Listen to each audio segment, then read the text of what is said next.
Hello mga kamekanik, so ito yung oil niya, oh. Yan. So yung unit na itong mga kamekanik, excavator Saxis 225-3 mga kamekanik.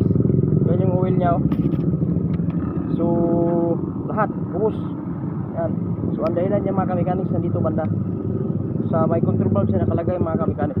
Yan. Yan, Saxis 225 mga kamekanik. So, ito talaga yung problema niya mga kamekanik dito banda. So natanggal na namin. Yan, ito na hose, yung pumutok. Ito yung hose ito mga kamekanik. Yan. Yan. So luma na tong hose ito. So dalawa yung tinanggal namin. Ito lang yung tinanggal namin, isa. Yan, ito. Dalawa. Kasi lumang luma na eh. Yan, dito siya banda mga kamekanik. Control valve going to swivel joint mga kamekanik. So yan lang muna mga kamekanik. Maraming salamat and see you sa next vlog.